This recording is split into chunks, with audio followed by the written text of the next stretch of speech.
एक जंगल में एक चूहा रहता था। चूहा अपने आप को बहुत ही बुद्धिमान, ज्ञानवान, सुंदर और हर कार्य में निपुण समझता था। उसी जंगल में एक बिल्ली और एक कुत्ता भी रहते थे। एक बार जंगल में दूसरे जंगल से एक बड़ा सा हाथी आया। हाथी को देखने के लिए जंगल में जानवरों की भीड़ लग गई।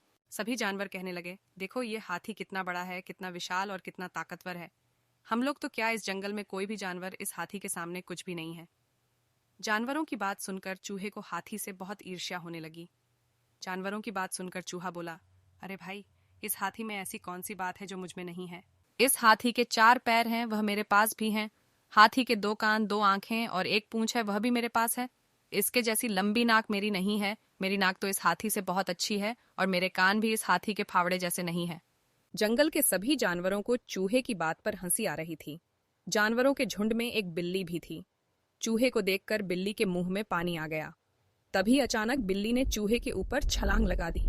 चूहा किसी तरह वहां से अपनी जान बचाकर भागा और भागते समय उसके रास्ते में एक कुत्ता आ गया।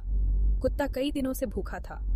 अचानक अपने सामने चूहे को देख कुत्ते की भूख कई गुना बढ़ गई। कुत्ते को देखकर बिल्ली तो भाग गई, किंतु कुत्ता चूहे के पीछे पड़ गया। कुत्ता ने चूहे पर झपट्टा मारा, किंतु किस्मत से चूहा कुत्ते के पंजे से बच गया।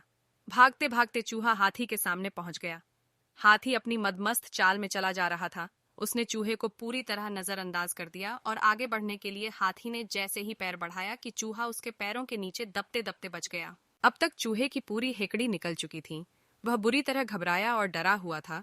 उसे अपनी औकात समझ में आ गई। तभी चूहे को एक बिल दिखा, जिसमें घुसकर चूहे ने अपनी जान बचाई। शिक्षा। हाथी और चूहे की कहानी से हमें शिक्षा मिलती है कि कभी भी दूसरे के श्रेष्ठ गुणों से ईर्ष्या नहीं करना चाहिए।